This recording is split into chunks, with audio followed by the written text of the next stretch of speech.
Alright, so to start off, I'm going to be priming my paper with a little gesso.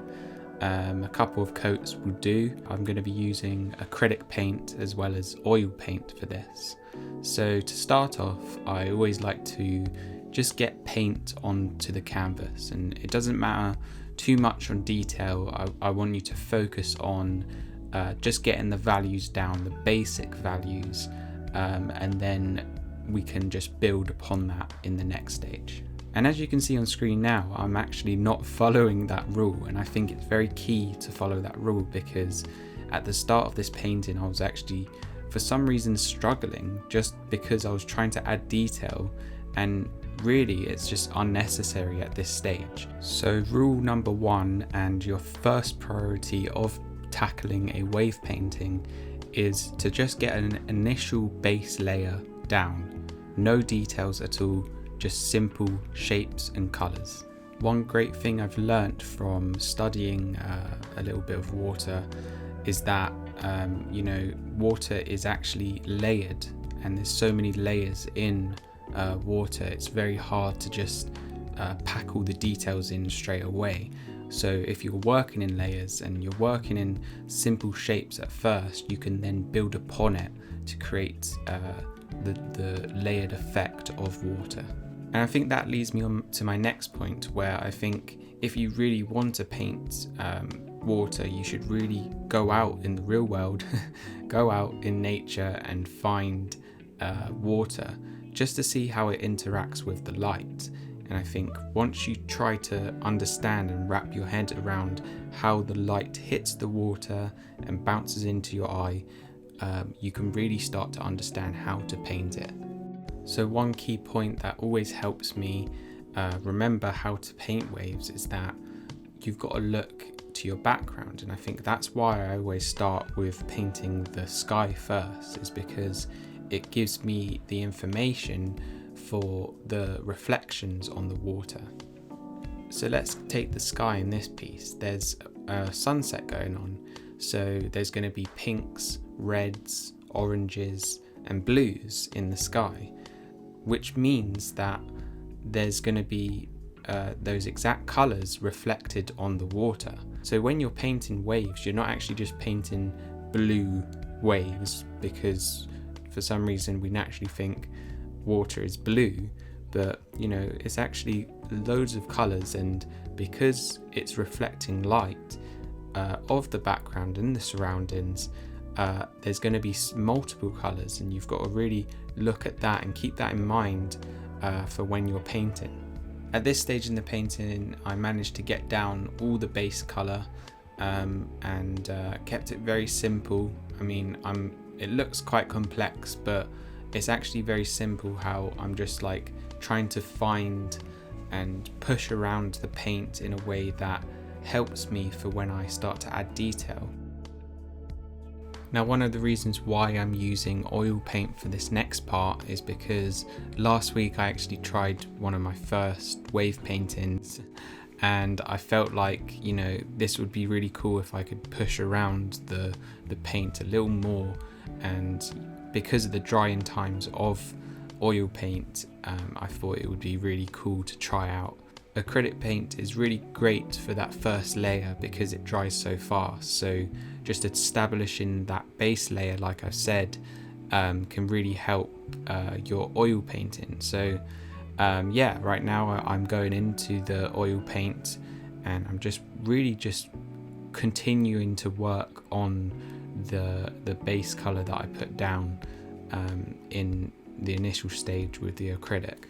So if I was to start with oils, I would actually struggle to get down those initial layers, and I would also have to wait a long time for it to dry. So because acrylic dries so fast, I can get in those details super quickly, and then over the top I can just work in oils, and I can work in those details. I can blend in those colours that I couldn't really do with the acrylic. I've seen this process a lot through Robin Sealark, and she actually works a lot with acrylic as her base, and then she goes over the top with oils, and you can see the difference it makes to the paintings. It really creates a nice base layer like I've said, and then it can go on to the oils where you can blend and you have that freedom to kind of work over and start to add detail. And yeah, that's really the point of the oils here. I've really started to establish more detail over the top of that base layer, where I'm focusing more on like color and how it interacts with the light of the background. And like I said before, we have to establish that those same colors that we see in the sunlight or the background, the sky, into the water. One thing that I've always loved about painting waves or water in general is that you don't have to be super detailed. You really can be very abstract with the way you move and push the brush around the canvas.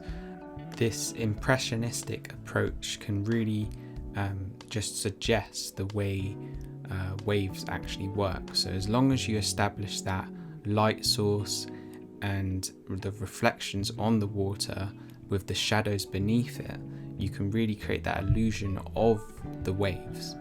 And this approach, I think, really shows how you don't need to get too tied up on the details. Just give yourself a way to suggest that there is the illusion of water. What I like to do is to constantly take photos of my work as I'm going. This way it will give me a new perspective, and I think it's very underrated. We have our phones always, everyone's got a camera, so just taking pictures of the art and stepping back can really help understand where you need to push the shadows and the light around within the piece. And that's something that I did a lot in this painting, where towards the end I was trying to find these kind of things that were going wrong or right with the piece, and yeah, I just continued to work on it with that new information that I acquired from taking a picture. So I gave myself 2 hours to paint this piece, and right now you're seeing that I'm just adding the final touches. I could take this piece further, much further, and I could push loads more detail in, but I think because I took that impressionistic approach, I can really just suggest those details to you through the abstract shapes that I've created. So one last really useful tip is to give yourself a time limit on your wave paintings. I've found that if I give myself a certain amount of time, I will not be too worried about adding so much detail when it's just a study and it's just to get your mind in that way so that you do know how to create that detail in the future. You can build up your skills here in the studies, and then when you really want to create a bigger piece, you can really focus on adding a lot more details here. But I think creating quick studies, slightly longer studies than a quick study, but invest in a little time out of your day just to paint a few waves, just to see where you're at. This is a process for me, and I'm going through the journey of discovering how to paint them, and I'm yet to find out the best way of doing it. So I think what you should take from this video is to try it out yourself, have fun with it, don't get too bogged down on the details, because you don't really need to worry about that too much. I mean, you can always do studies alone that focus on that, but for this piece, we're just having fun. So guys, I hope you have enjoyed this video.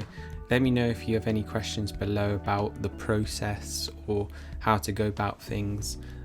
This is kind of my introduction or my beginner's guide for myself to kind of look back and realize that let's say this thing at the start where I messed up with the sky, I don't do again. So it's just a reminder for myself and hopefully a reminder for you guys. So if you have any questions below, let me know. Subscribe if you haven't yet, and yeah, see you guys in the next one. Bye.